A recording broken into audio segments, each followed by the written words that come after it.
요한복음 14장입니다. 요한복음 14장 15절에서 24절 말씀까지 제가 받들어 봉독하겠습니다. 요한복음 14장 15절 말씀부터 봉독하겠습니다. 너희가 나를 사랑하면 나의 계명을 지키리라. 내가 아버지께 구하겠으니 그가 또 다른 보혜사를 너희에게 주사 영원토록 너희와 함께 있게 하리니 그는 진리의 영이라. 세상은 능히 그를 받지 못하나니 이는 그를 보지도 못하고 알지도 못함이라. 그러나 너희는 그를 아나니 그는 너희와 함께 거하시며 또 너희 속에 계시겠습니다. 내가 너희를 고아와 같이 버려두지 아니하고 너희에게로 오리라. 조금 있으면 세상은 다시 나를 보지 못할 것이로되 너희는 나를 보리니 이는 내가 살아있고 너희도 살아있겠습니다. 그날에는 내가 아버지 안에 너희가 내 안에 내가 너희 안에 있는 것을 너희가 알리라.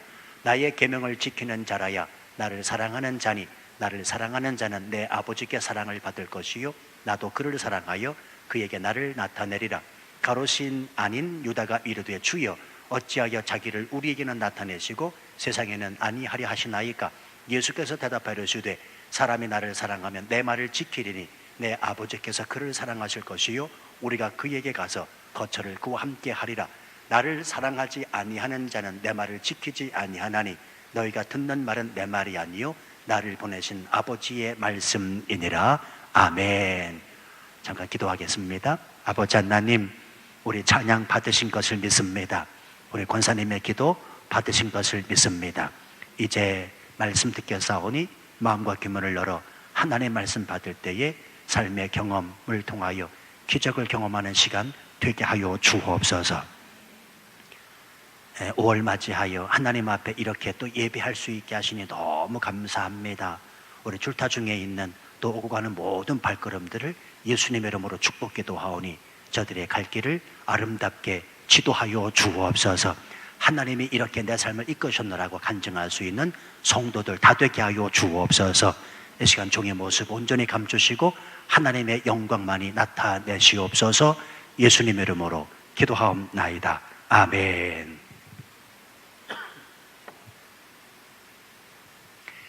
오늘 설교는 제가 조금 좀 부담이 있습니다. 왜냐하면 오늘 설교의 주제가 사랑에 관한 것인데 이 워낙에 사랑이라고 하는 단어가 흔하게 쓰여지는 단어이기 때문에 그래요. 물론 흔하게 쓰여지는 말이 중요하지 않다는 말은 아니지요.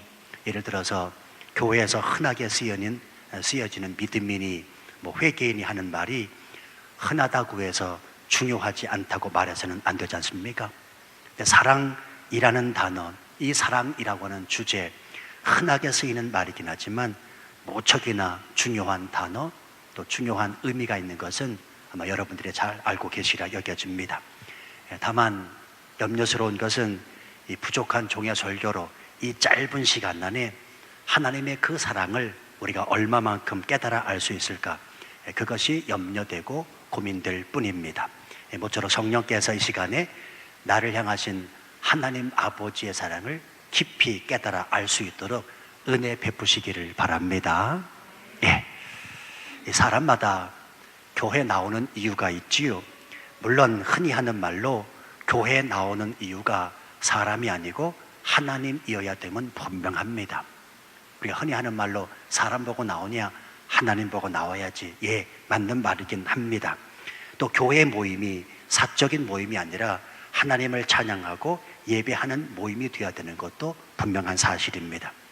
구원을 받기 위해서, 기도하기 위해서, 하나님을 믿고 싶어서, 또 교회의 일원 되고 싶어서 등등의 나름의 이유가 있기 때문에 우리가 교회를 나온다는 사실입니다. 틀린 말 아닙니다. 자, 그런데요, 그 많은 이유 가운데 한 가지를 더 꼽으라면 사람이 교회에 나오는 이유, 그것은 사랑받고 싶어서입니다. 여러분 동의하십니까? 내가 왜 교회에 나오는가? 여러 가지 이유가 있겠습니다만 그 중에 또 한 가지를 꼽으라면 내가 사랑받고 싶어서 교회에 나온다는 말입니다. 관심 받고 싶어서입니다. 그렇지요. 목사에게 그리고 성도들에게 사랑받고 싶은 마음도 있기 때문에 교회에 출석한다는 사실입니다. 이 말은 아닌 것 같아도 그리고 내색하지 않아도 사실입니다. 여러분에게 솔직하게 말씀을 드릴게요. 여러분 목사가 왜 목회를 잘 하려고 하는 줄 아십니까? 예, 1차적으로는 하나님의 영광을 나타내기 위함이고 또 하나님 나라 확장을 일구이기도 하지만 그러나 2차적으로는요 성도들에게 잘한다고 칭찬받고 사랑받고 싶어서입니다. 진짜입니다. 진짜예요.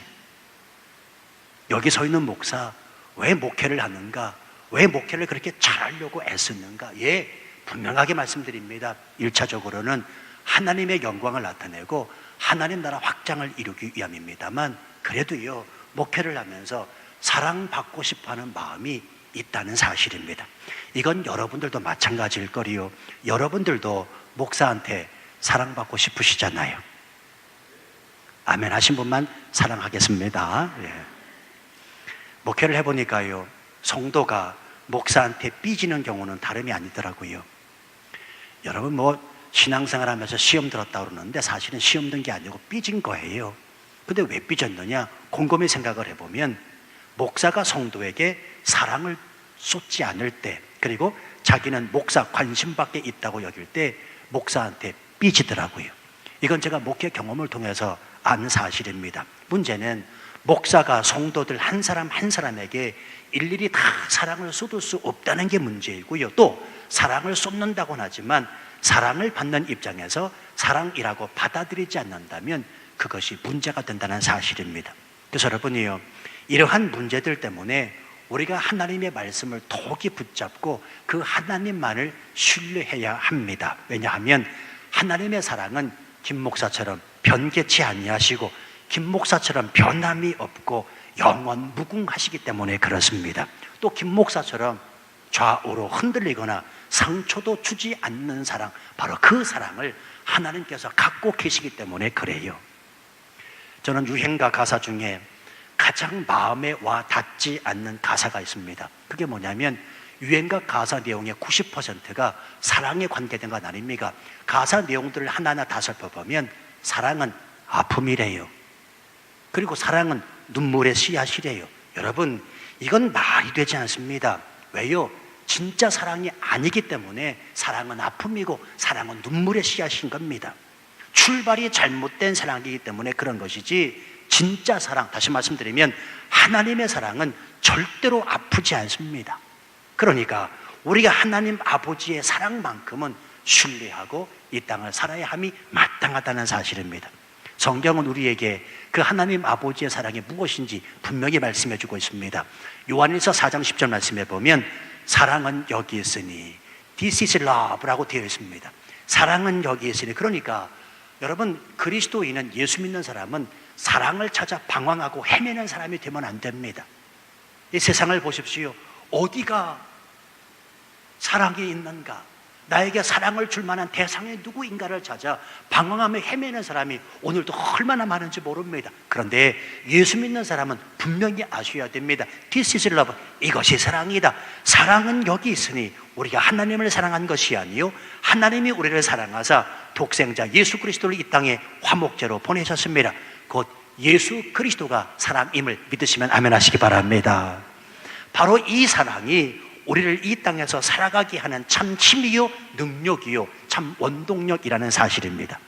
오늘 본문의 말씀 보면 예수님께서 십자가에 죽이시기 전날 밤에 최후의 그 만찬 자리에서 제자들에게 또 말씀하고 계십니다. 이 말씀을 통해서 우리는 나를 향한 주님의 사랑이 무엇인지 알 수 있어야 되고요, 또 주님이 우리에게 요구하시는 그 사랑이 무엇인지 알 수 있어야 되는데, 오늘 예수님이 사랑에 관하여 세 가지를 말씀해 주고 있습니다. 자, 첫 번째, 사랑은 무엇이냐? 따라서 하십시다. 사랑은 함께 하는 것이다.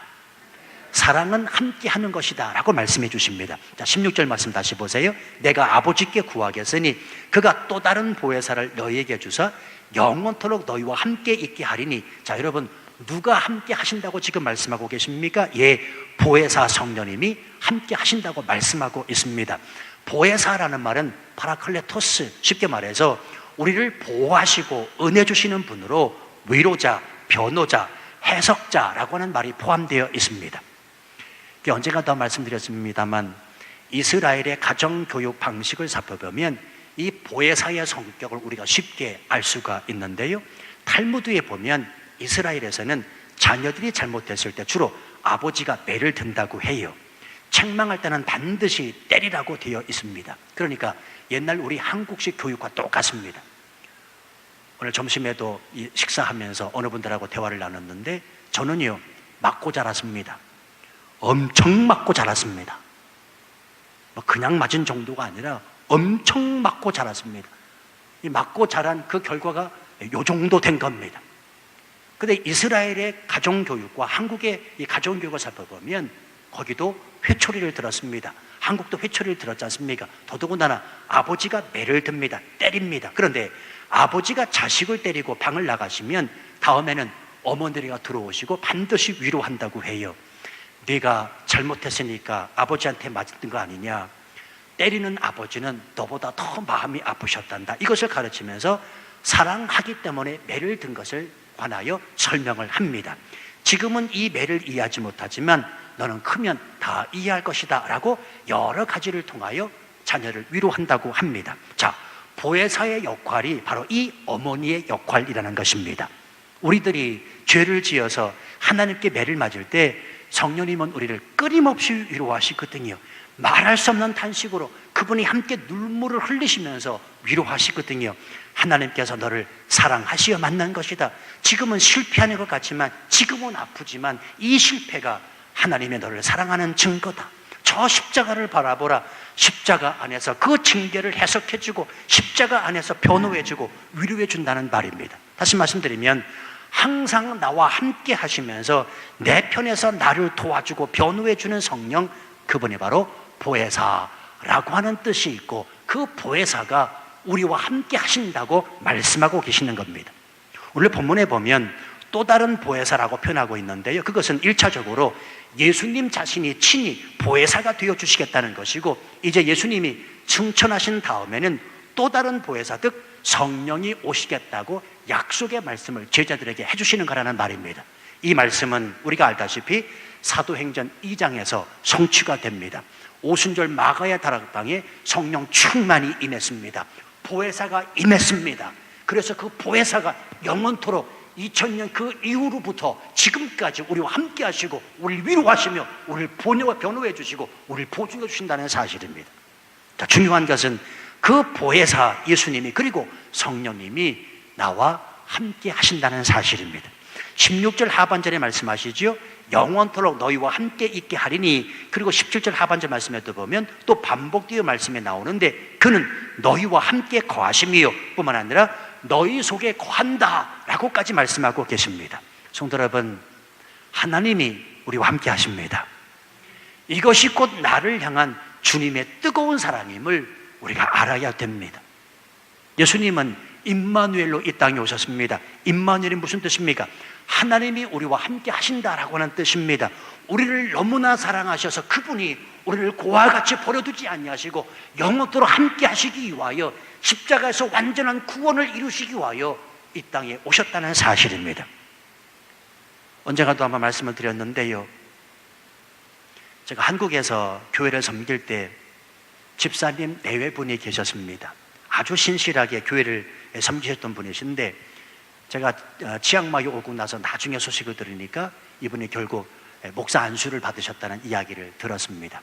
그리고는 연락이 두절됐는데요, 제가 신방을 그 집에 하게 되면 이 집사님 네 분이 아이 때문에 너무 힘들어 하시는 것을 제가 보게 됐습니다. 왜냐하면 아이가 정신지체 장애를 앓고 있었습니다. 그런데 아시는 분 아시겠지만 정신지체 장애인들은요, 겉으로 보기에는 그렇지 정신은 온전하다고 하잖아요. 그렇죠? 정신은 온전하다고 합니다. 그런데 이 아이는 정신마저 올바르지 못한 겁니다. 서서히 지능이 떨어지고 있습니다. 당시에 16살이었는데 3살 지능을 가지고 있다고 하더라고요. 지금도 사실은 궁금해요. 이 아이가 어떻게 됐을까? 이 아이가 살아있는지 하나님 곁으로 갔는지 참으로 궁금합니다. 보다 못해서 제가 신방을 갔을 때 그 집사님 네 분에게 이런 말씀을 드렸습니다. 집사님, 이상하게 생각하지 마시고 어디 이 자녀를 수용시설에라도 좀 맡기시면 좋지 않으시겠어요? 그랬더니 대뜸 그 집사님이 제게 한 말을 저는 지금도 잊지 못합니다. 목사님, 그런 말씀하지 마세요. 힘들고 어렵고 지친다고 제가 아이를 떼어놓는다면 저는 부모 자격이 없지요. 저는 아이를 사랑합니다. 사랑하면 함께 있어야지요. 사랑하면 함께 있어야지요. 저는 이 말을 잊지를 못합니다. 사랑하면 함께 있어야지요. 여러분, 사실 생각해 보면 우리는 어떤 면에서 정신지체자들보다 못한 존재일지도 모릅니다. 왜요? 죄로 인하여 망가질 대로 망가져 있는 사람들이잖아요. 하루를 살면서도 하루에도 수십 번씩이나 하나님을 부인하면서 하나님의 뜻이 아니라 내 뜻대로 살아갈 때가 얼마나 많이 있습니까? 내 고집을 내세우며 내 뜻이 하나님의 뜻이냐 생각하며 하나님은 망각하지 그렇게 살 때가 얼마나 많이 있냐고요. 그럼에도 불구하고 하나님은 말씀을 통하여 끊임없이 저와 여러분들에게 말씀하고 계십니다. 내 속 안에 거하시는 그 보혜사 성령님이 끊임없이 우리를 향하여 주시는 그 말씀 뭐냐면 내가 너와 함께 있겠다. 내가 세상 끝날까지 너를 사랑하겠다 라고 말씀하는 것 아니겠습니까? 저는 제 목회 원동력을 여러분들에게 누차 말씀드렸습니다. 제가 치앙마이 중학교에 목회를 하는 이 원동력은 다름이 아닙니다. 하나님이 나와 함께 하시고 나와 함께 하시는 그 하나님이 나를 끝까지 사랑하신다 라고 하는 이것 때문에 목회합니다. 저는 이것을 잃으면 목회 못합니다. 이 땅에 살지도 못합니다. 아니, 이 땅에 존재할 수도 없습니다. 하나님이 나와 함께 하시고 그 함께 하신 하나님이 나를 영원토록 끝까지 사랑하신다, 이 믿음 가지고 버팅기고 있습니다. 그렇습니다. 성도 여러분, 여러분도 이 믿음 가지고 버팅길 수 있으셔야 됩니다. 어떠한 형편에 처하든지 간에 환경이나 여건을 보지 아니고 하나님이 나를 사랑하시는, 하나님이 나와 함께 하시는 이 분명한 믿음을 유지하셔야 된다는 말입니다. 저는 이런 의미에서 신앙생활을 하면서 외롭다, 혼자다, 고독하다 말씀하시는 분을 저는 절대로 이해하지 못합니다. 성도 여러분, 하나님이 우리와 함께 하신다니까요. 지금 여러분이 고독하다고, 외롭다고, 혼자인 것 같은 그 느낌이 들 때라도 하나님은 여전히 우리와 함께 하신다는 사실을 잊으시면 안 됩니다. 한번 18절 말씀 보실까요? 18절에 내가 너희를 고아와 같이 버려두지 아니하리라. 하나님이 또 이렇게 말씀하시네요. 오늘 예수님께서 분명히 말씀하고 있습니다. 심리학에서 전문 용어로 고아의식이라는 것이 있대요. 그것은 가치관 전체가 고아라고 하는 그 의식에 매여 있는 심리 상태를 말합니다. 자, 예를 들어서 아이들이 놀 때 친구도 좋아하고 장난감도 좋아합니다. 그러나 엄마가 옆에 없으면 친구나 장난감이 아무리 좋아도 전혀 흥미가 없는 겁니다.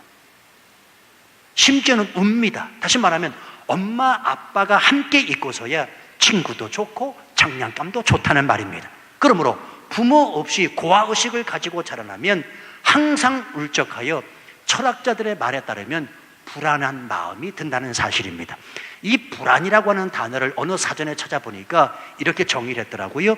이유 모르는 고민이라. 여러분, 불안이 뭔 줄 아십니까? 이유 모르는 고민이라. 이유 없는 고민이 찾아온다는 말은 내가 지금 심리 상태가 불안하다는 말입니다. 지금 내가 고아의식에 빠져 있다는 말입니다. 그래서 배가 고프거나 누가 괴롭힌 것도 아닌데 뚜렷한 이유 없이 힘듭니다. 어렵습니다. 늘 불안하고 고민이 쌓입니다. 좀 자란 아이들은요, 함께 어울려 놀 때는 고아인지 아닌지 구별이 안 된다고 해요. 그런데 해가 져서 뉘엿뉘엿 해가 이제 넘어가고 집으로 돌아갈 시간이 되면 완연히 달라진다고 하지요.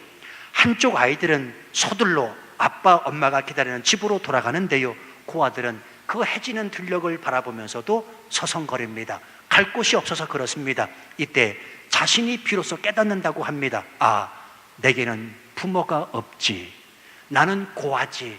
그래서 고아의식에 빠져서 불안해지기 시작을 한대요. 그게 이유 없는 고민이 든다는 말입니다. 가만히 생각해 보면 현대인들의 사고 구조 속에는 이 고아의식이 너무 많습니다. 그래서 불안하고, 그래서 고민이 되고, 외롭고 슬프고, 심지어는 우울증에 빠집니다. 여러분, 우리 절대로 치앙마이 이 땅을 살아가면서 내가 예수 믿으면서 나 외롭다, 힘들다, 혼자라, 그래서 고독하다 말하지 않게 되기를 바랍니다. 사실 목회도요, 외로워요. 목회가 참 외롭더라고요. 성도들이 없어서 외로운 게 아니라 그냥 외로워요. 여러분, 사명자는 외로울 수밖에 없습니다. 당신이 정말 사명자라면 그건 외로운 겁니다. 내가 사명자니까 외로운 겁니다. 예수님을 한번 떠올려 보실래요? 예수님 너무 외로우셨습니다. 아니, 예수님 주변에 사람이 없었습니까? 예수님은 가시는 곳마다 인기 최고입니다. 사람이 몰려들었습니다. 제자들도 있습니다. 그럼에도 불구하고 예수님은 외로우셨습니다. 그렇다고 해서 외로움을 표출하셨습니까? 아니요. 그분은 외로움을 표출하지 않으셨습니다. 왜요? 그분이 하나님이시니까. 제가 이 사실을 깨달은 게 얼마 되지 않습니다. 제가 여러분들에게 말씀드렸죠. 목회 원동력은 하나님이 나와 함께 하시고 함께 하시는 그 하나님의 나를 끝까지 사랑하시는 것이다.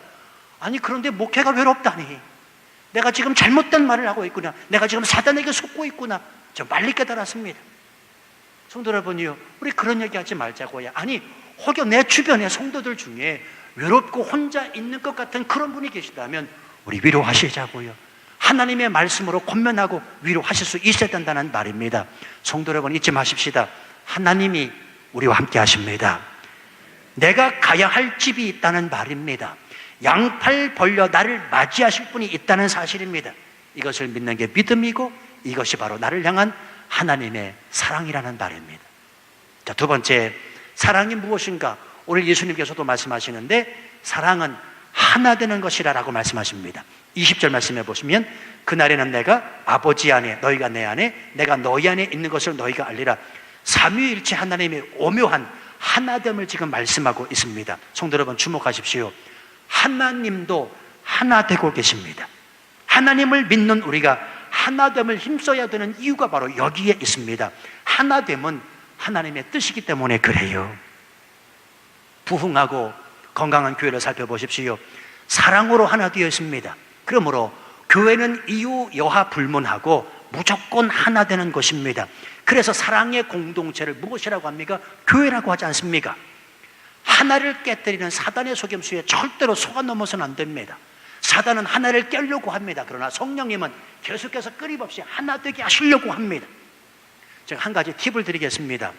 여러분의 가정을 사랑이 꽃피우는 가정이 되기 위한 방법 한 가지가 있습니다. 그건 다름이 아니라 엄마, 아빠, 자녀들의 생각을 하나로 묶으면 됩니다. 아주 간단해요.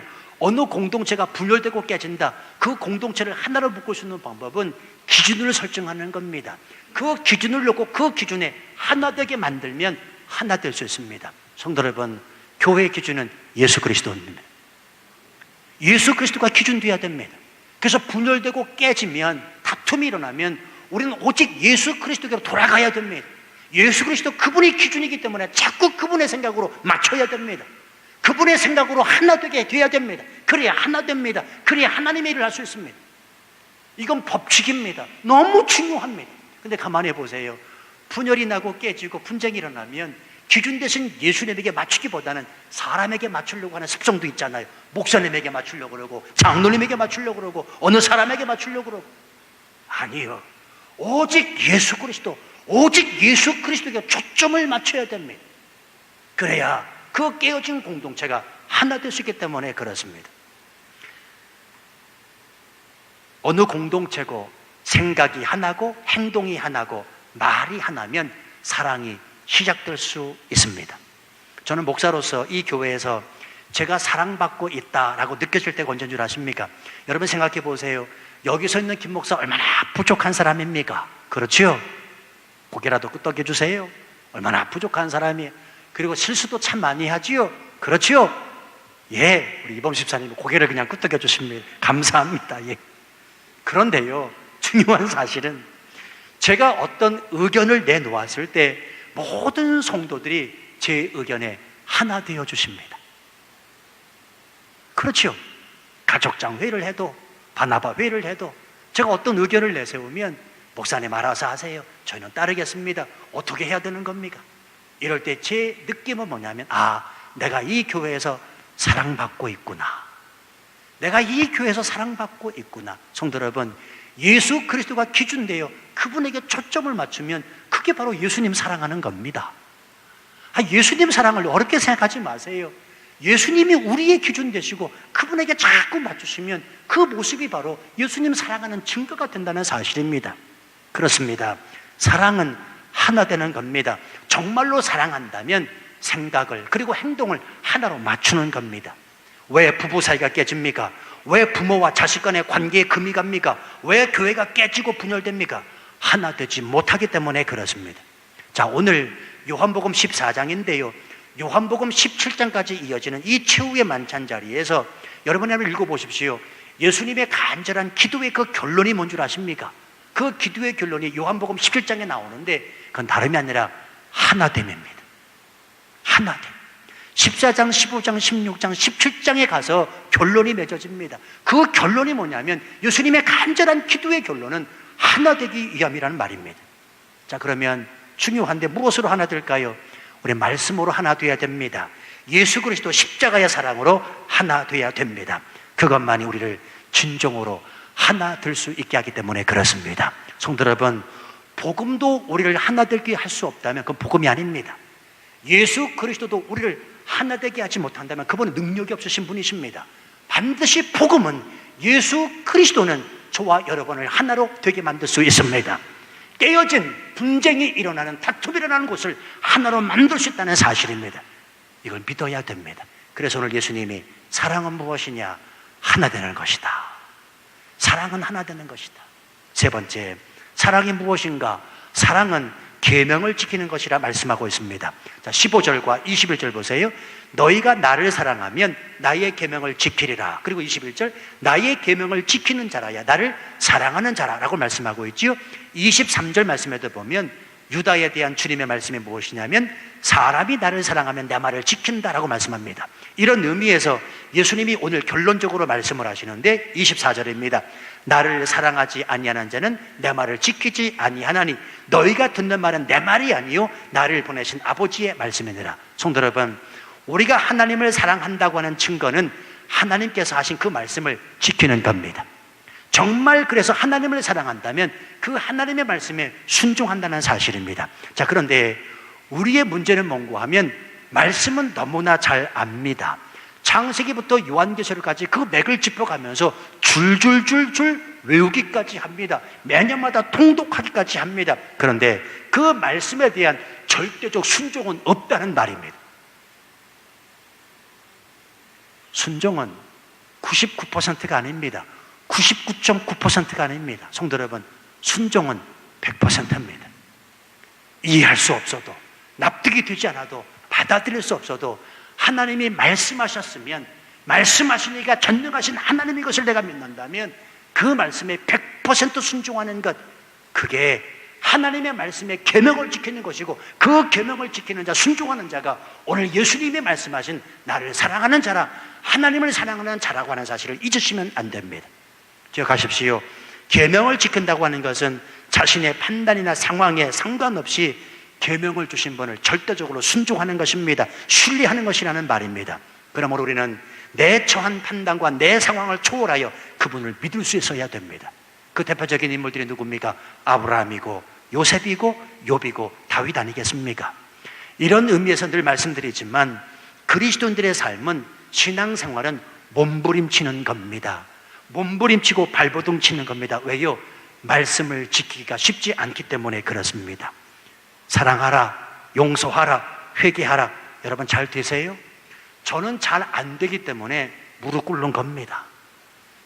너무 힘들어서, 이 말씀을 지키기가 너무나 어려워서, 그래서 몸부림치고 발버둥 치는 겁니다. 그래서 신앙생활은 뭐냐? 발버둥 치고 몸부림치는 겁니다. 저는 신앙생활을 편하다, 신앙생활이 너무 좋다라고 말씀하시는 분, 한편으로는 또 이해가 됩니다만 그분의 삶을 이렇게 들여다보면 답답할 때가 있습니다. 여러분, 신앙생활을 진짜 하면 쉽지 않아요. 왜? 몸부림치고 발버둥 쳐야 되니까 몸부림치고 발버둥 치지 않냐고 어떻게 하나님의 말씀 이 계명을 다 지켜 행할 수 있습니까? 그렇지 않습니까? 그래서 저는 새벽기도가 뭐냐? 몸부림치는 현장입니다. 내 입장에서는 새벽기도가 발버둥 치는 현장이라는 말입니다. 안 되니까, 힘드니까, 어려우니까 하나님 앞에 찾아나와 또 하나님의 은혜를 간구하는 것이라는 말입니다. 성도 여러분, 오늘 주님이 우리에게 말씀하시고 요구하시는 것을 들으셔야 됩니다. 내가 너희와 함께 있겠다 말씀하십니다. 그래서 하나 되라 요구하십니다. 그래서 내 계명을 지키라 요구하십니다.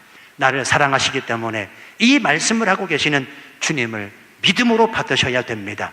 그것이 곧 사랑을 말하지만 사랑에 메말라 있고 사랑에 목마른 이 세대를 사는 바른 지혜의 삶을 사는 그리스도인들의 모습이기 때문에 그렇습니다. 잊지 마십시오. 하나님이 우리를 사랑하십니다. 요한일서 4장 12절 말씀을 읽고 말씀 마칠게요. 요한일서 4장 12절 말씀 보면 이런 말씀이 있습니다. 어느 때나 하나님을 본 사람이 없으되 만일 우리가 서로 사랑하면 하나님이 우리 안에 거하시고 그의 사랑이 우리 안에 온전히 이루어지느니라. 눈에 보이지 않는 하나님, 손에 만질 수도 없는 하나님, 그 하나님을 우리가 볼 수 있고 느낄 수 있는 방법이 있는데 그것은 우리가 주 예수 그리스도 안에서 서로 사랑하는 것이라고 가르쳐주고 있습니다. 성도 여러분, 이 교회 예수 그리스도의 사랑으로 하나 되는 공동체 되게 하여 주옵소서. 우리 가정 예수 그리스도의 그 은혜로 말미암아 그 예수 그리스도의 사랑으로 하나 되게 하여 주옵소서. 오늘 저와 여러분의 기도 제목이 되될 줄로 믿습니다. 이 시간 우리 그 주님의 사랑 안에 충분히 거하십시다. 그리고 내 모든 삶을 그 주님 앞에 내려놓고 내 모든 삶 주님의 나와 함께 하신다는 이 분명한 믿음 가지고 우리 찬양했으면 좋겠어요. 우리 찬양의 고백으로 우리 하나님 앞에 나가시자고요.